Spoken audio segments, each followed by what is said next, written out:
Hey everybody, this is Dinosaur George from dinosaurgeorge.com. Let's go. Sarah from Lewisville, Texas says, hiya.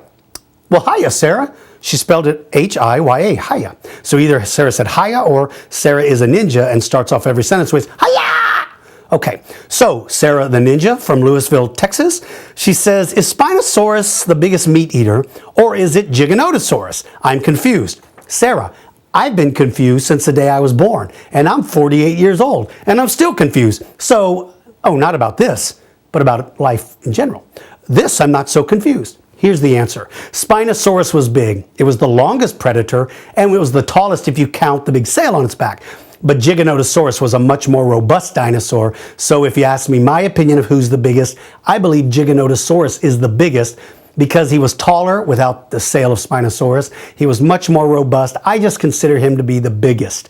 Either him or T-Rex or Carcharodontosaurus or Maposaurus. They're all big dudes. Spinosaurus is a big one, but I consider Giganotosaurus to be the biggest.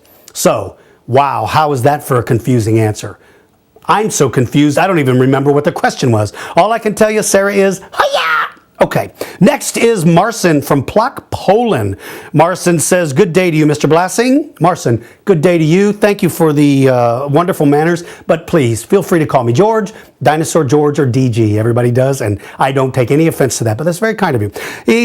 Marcin says, I hope you had a good birthday, Christmas, and a Happy New Year. I did, and I hope you also had a good Christmas and a Happy New Year as well. Okay. Marcin says, I think it's important that there are people like you willing to share their knowledge with others, and I think that you deserve great respect for that. That is incredibly kind of you to say that, Marcin. I enjoy very much having the opportunity to answer your questions. I think it's my responsibility that I answer questions, because if folks like you take the time to write to me, then it is my responsibility to respond. My only regret is that I can't answer all of them. So thank you, that's very kind. Okay, basically what Marcin wants to know is, do I think if Tyrannosaurus Rex may have been an ambush predator, sort of like Komodo dragons? Well, yes, Marcin, I do. I agree with you. And Marcin had stated why he believes that T-Rex would be a good ambush predator. And I agree with all of your points. Yeah, ambush predation would be ambush predating. There's a new word.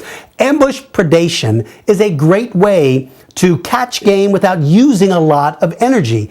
Energy eats up your body fuel. And so it's much better to conserve that. I think it's a great way to catch prey, to stay in ambush and wait and lunge out at the attacker, catch it off guard so it can't defend itself. So absolutely I do.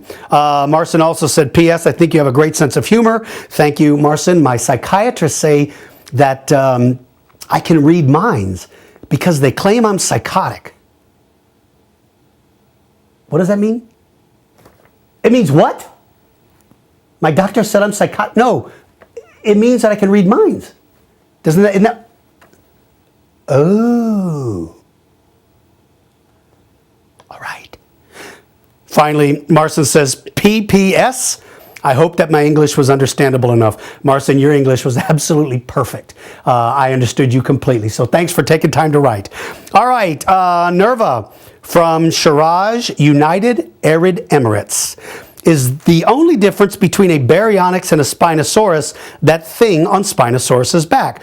Well, Nirva, I guess, is that how you pronounce it? Nirva? I hope it is. I hope that's how I pronounced your name correctly. Nirva, yeah, Baryonyx and Spinosaurus are very, very similar. The main difference between them is that big sail on the back. That's what you're talking about. Some people call it a sail.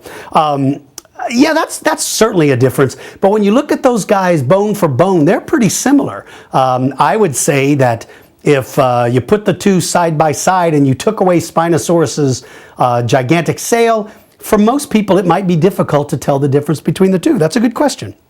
All right, Francisco from Coimbra, Portugal. Coimbra, Portugal. How cool is that? How do you think that Jurassic Park contributed to the passion with dinosaurs? When you watch it, do you think it's real enough for people to believe? And Francisco says, I wish you a happy new year and 2010 for you and your family. Well, Francisco, happy new year to you and your friends and family as well. Yes, I'll tell you something. So many people in paleontology threw a fit about Jurassic Park because it wasn't scientifically accurate.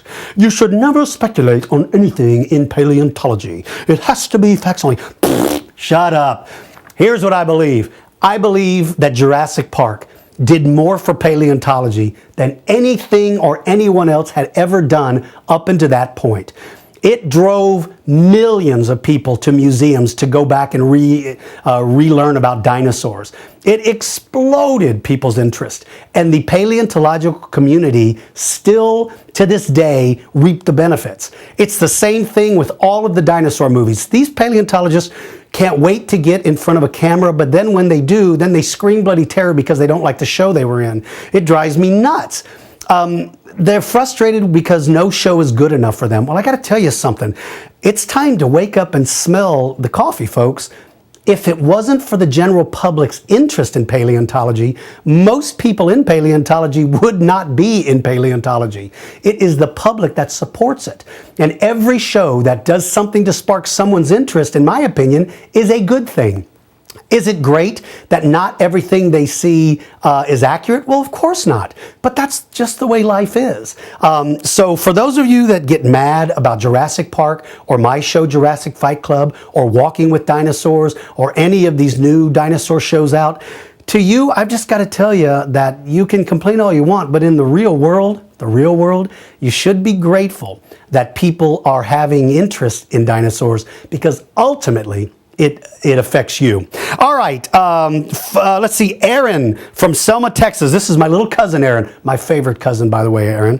Eren says, how many dinosaurs lived in the water? You know, Eren, in science, if you spend your life in the water, you're not considered a dinosaur. Now, there were animals that lived with the dinosaurs that weren't really called dinosaurs, but they're sort of like cousins. Like you and I are cousins. Well, they were sort of cousins to these giant swimming reptiles. So they're not really dinosaurs.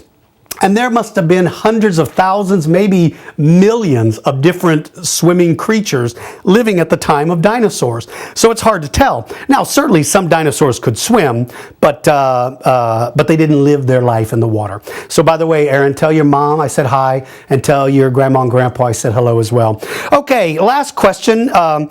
This person didn't give me their name or where they're from, but they said, and this is funny, this kind of actually goes to what Francisco just said. He said, why do so many paleontologists complain about Jurassic Fight Club? Well, here's the deal. Jurassic Fight Club was meant to really kind of be two shows in one.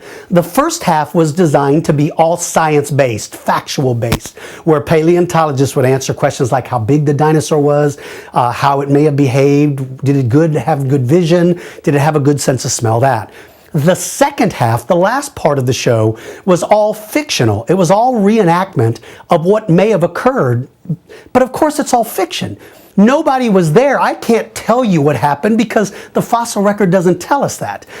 Well, the way the show was designed initially is at that point in the show, there was supposed to be a disclaimer that said that what you're about to see is a fictional reenactment, but the History Channel chose not to put it in. Well, some people in paleontology could not understand the concept, and they thought that what they saw in the last half of the show was factual based. Well, it wasn't. It's fictional. It's storytelling.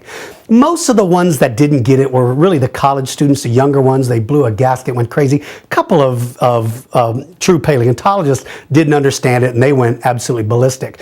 But again, my point to them and my point to everybody is, any show about dinosaurs, in my opinion, is beneficial. Whether you like the show or not, that's irrelevant. The general public wants dinosaur shows, and in my opinion, we should give them what they want. And it ultimately benefits you. Paleontology is not going to be some little closed club where only a few belong. So if you believe that, I'm sorry, but that's not how the world turns. All right, everybody, that's it for this one. If you have a question, write to me at dinosaurgeorge.com. Until next time, take care, everybody. Take care of yourselves. And for all of you young people out there, practice your reading and always use good manners. And I will see you all again soon. See ya.